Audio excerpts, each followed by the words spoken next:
હાલો, જય શ્રી કૃષ્ણ. મારી ચેનલમાં આપણું હાર્દિક સ્વાગત છે.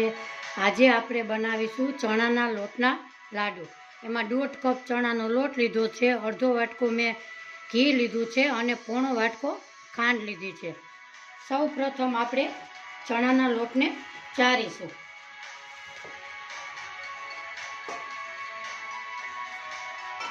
ચણાનો લોટ ચારવો ફરજિયાત છે, કારણ કે એમાં નાના નાના ગુટલી હોય એ ભાંગી જાય છે. આવી રીતે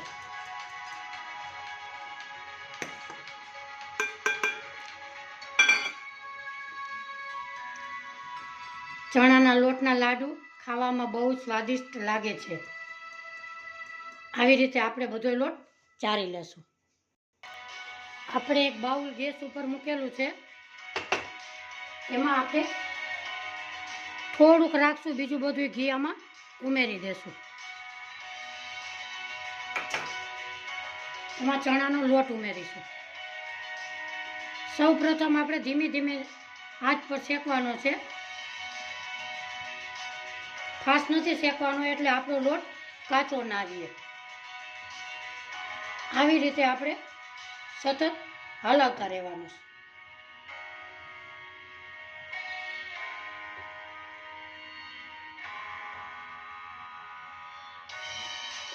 થોડીક વાર તમને કઠણ એવું લાગે, પણ પછી ઘી એમાંથી છૂટું કરશે.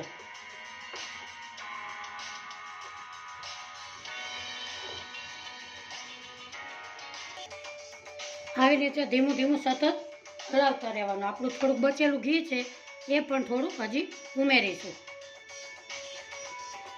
મારો વિડીયો જોતા હોય તો લાઈક કરજો, શેર કરજો, સબસ્ક્રાઈબ કરજો. સબસ્ક્રાઈબ કરી બેલ આઇકોનના બટનને જરૂરથી દબાવજો. આવી રીતે આપણે સતત ધીમે ધીમે હલાવતા રહેવાનું છે. થોડીક વાર તમને કઠણ એવું દિક્કત લાગશે, પણ પછી નહીં વાંધો આવે. આવી રીતે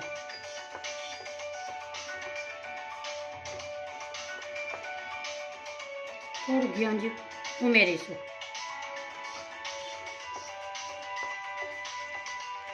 આપણે હવે ધીમા ગેસે લોટને સતત હલાવતા રહેશું.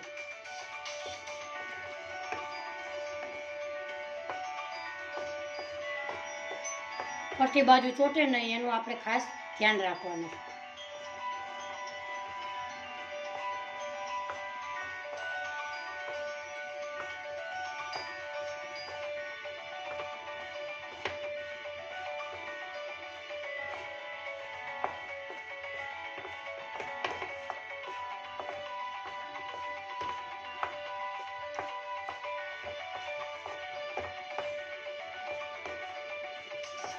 ચણાનો લોટ તમે જાડો કે પાતળો કે ગમે એ તમે લઈ શકો છો, કણીદારે લઈ શકો. આ ઘરમાં છે એ આપણે ઉપયોગ કરેલો છે. 3 વસ્તુથી મસ્તીના ઘરે લાડુ બની જાય છે.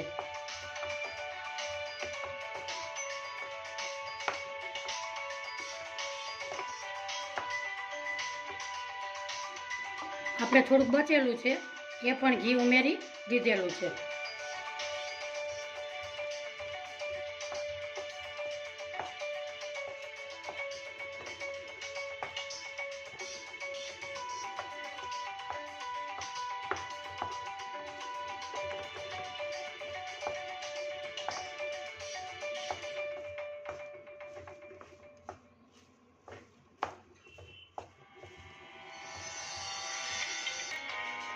આપણું ઘી સરસ મેલ્ટ થઈ ગયું છે.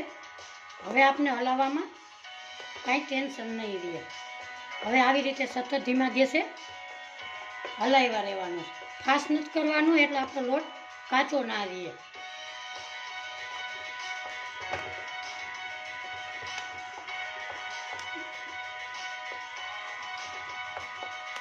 આવી રીતે સતત આપણે હલાવીશું.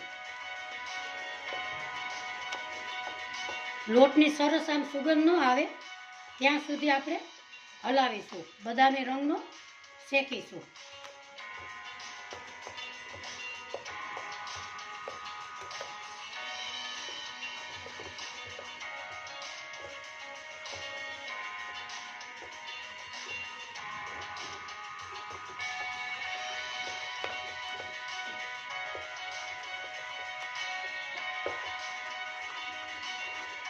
નીચે ચોટે નહીં એની આપણે કાળજી રાખવાની.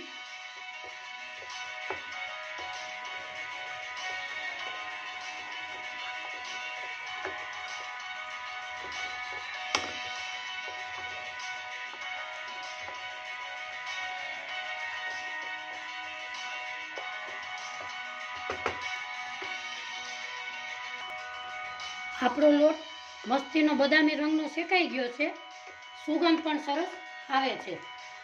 હવે આપણે નાખશું થોડું દૂધ.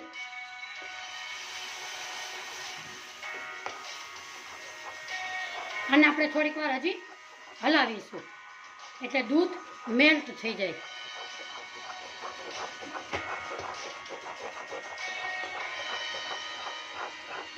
આવી રીતે આપણે દૂધને હલાવીશું એટલે આપણો ચણાનો લોટ એકદમ સરસ મેલ્ટ થઈ જાય.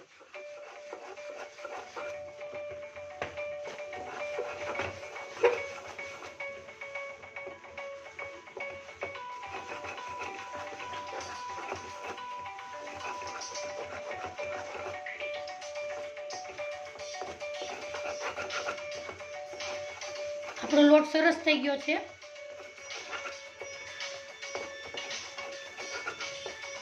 હવે આપણે આને 2 મિનિટ ઠરવા દેશું. ગરમ હોય ત્યાં આપણે ખાંડ નખાતી નથી એટલે આપણે એ ખાંડ એમાં મેલ્ટ થઈ જાય છે, એટલે આપણે એને 5 મિનિટ ઠરવા દેશું. આપણે ગેસથી નીચે ઉતારી લેશું એટલે નીચે ચોટે નહીં. આપણે નીચે ઉતારી લીધેલું છે. ગરમ હોય ત્યાં સુધીમાં થોડીક વાર આપણે સતત હલાવતા રહેવાનું છે. એમાં આપણે એલચી પાવડર ઉમેરીશું અને જાયફળ લીધું છે એ થોડુંક જાયફળ નાખીશું.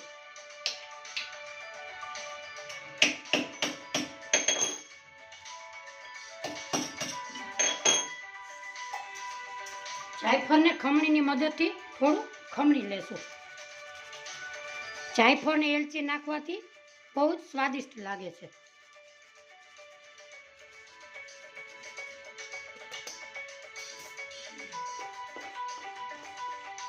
આપણું મિશ્રણ હજી ગરમ છે એટલે આપણે હજી એને ઠરવા દેશું. ગરમમાં આપણે ખાંડ નાખાતું નથી, નકર એ મેલ્ટ થઈ જાય છે, એટલે એને 5 મિનિટ ઠરવા દેશું.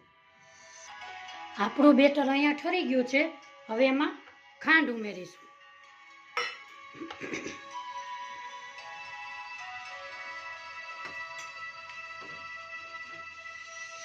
હવે આપણે મિક્સ કરીશું.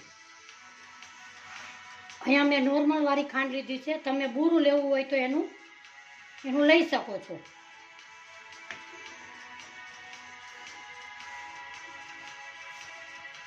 આપણે મિક્સ કરીશું.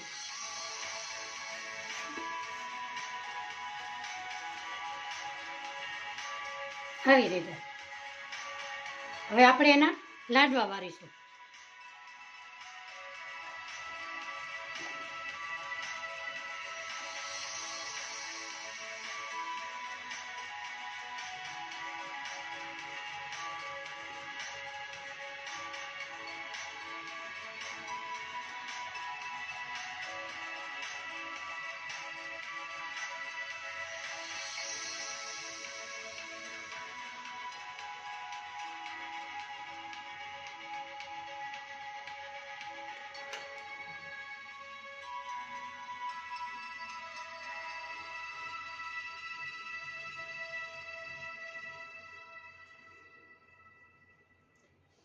આવી રીતે બધા લાડવા વાળીશું. હલો, આજની મારી રેસીપી કેવી લાગી કોમેન્ટ બોક્સમાં જરૂર જણાવજો. ફરી મળીશું નવા વિડીયોમાં. આવજો, બાય.